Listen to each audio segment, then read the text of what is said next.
Saudara-saudariku terkasih, salam sukacita untuk kita semua. Sudah kita memberi senyum hari ini, Sabtu 2 Agustus 2025.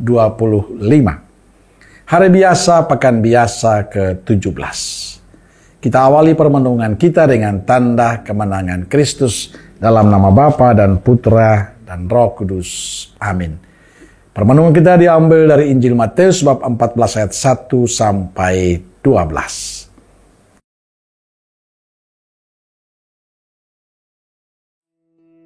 Pada masa itu, sampailah berita-berita tentang Yesus kepada Herodes, raja wilayah. Lalu ia berkata kepada pegawai-pegawainya, "Inilah Yohanes Pembaptis. Ia sudah bangkit dari antara orang mati. Dan itulah sebabnya kuasa-kuasa itu bekerja di dalamnya." Sebab memang Herodes telah menyuruh menangkap Yohanes, membelenggunya dan memenjarakannya, berhubung dengan peristiwa Herodias, istri Filipus saudaranya. Karena Yohanes pernah menegurnya, katanya, "Tidak halal engkau mengambil Herodias." Herodes ingin membunuhnya, tetapi ia takut akan orang banyak yang memandang Yohanes sebagai nabi. Tetapi pada hari ulang tahun Herodes, menarilah anak perempuan Herodias di tengah-tengah mereka dan menyukakan hati Herodes, sehingga Herodes bersumpah akan memberikan kepadanya apa saja yang dimintanya. Maka setelah dihasut oleh ibunya, anak perempuan itu berkata, "Berikanlah aku di sini kepala Yohanes Pembaptis di sebuah talam." Lalu sedihlah hati raja. Tetapi karena sumpahnya dan karena tamu-tamunya, diperintahkannya juga untuk memberikannya. Disuruhnya memenggal kepala Yohanes di penjara. Dan kepala Yohanes itu pun dibawa orang di sebuah talam, lalu diberikan kepada gadis itu, dan ia membawanya kepada ibunya. Kemudian datanglah murid-murid Yohanes Pembaptis mengambil mayatnya dan menguburkannya. Lalu pergilah mereka memberitahukannya kepada Yesus. Saudara-saudariku terkasih, Injil Matius bicara tentang Yohanes yang dipenggal kepalanya oleh Herodes.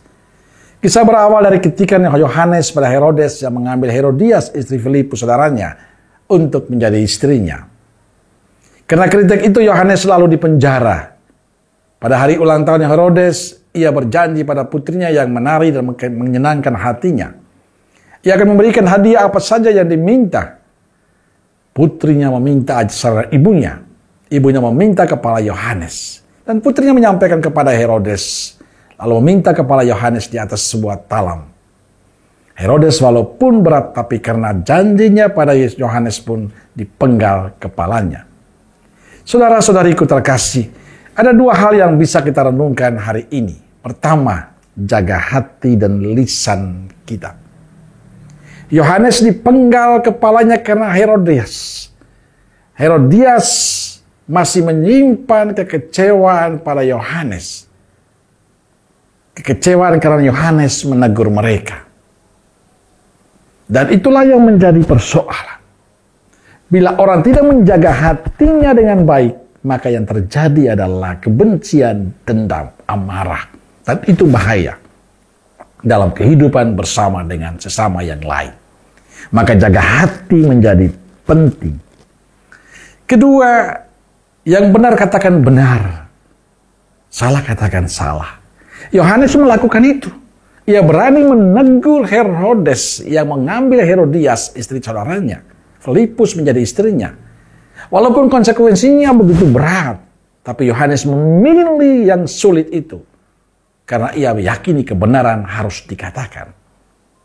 Saudaraku yang terkasih, yang dilakukan Yohanes menjadi permenungan menarik untuk kita. Sebagai manusia kita kurang menjaga hati kita dari hal-hal yang menjauhkan kita dari Tuhan. Kita sering membiarkan kesalahan terjadi. Kita tidak berani menyampaikan kebenaran Tuhan dalam kehidupan kita. Kita masih selalu untuk cari aman dalam hidup. Karena kita pun juga ikut dalam ketidakbenaran itu. Kita malah menjadi pelopornya. Hari ini kita diingatkan oleh Tuhan lewat sabdanya untuk menjaga hati kita. Menjadi pribadi yang berani, mengatakan yang benar dalam kehidupan kita. Itu memang tidak mudah, tapi percaya. Bila kita melakukan sesuatu bersama Tuhan, selalu ada sukacita dalam kehidupan kita. Teruslah menjaga hati kita.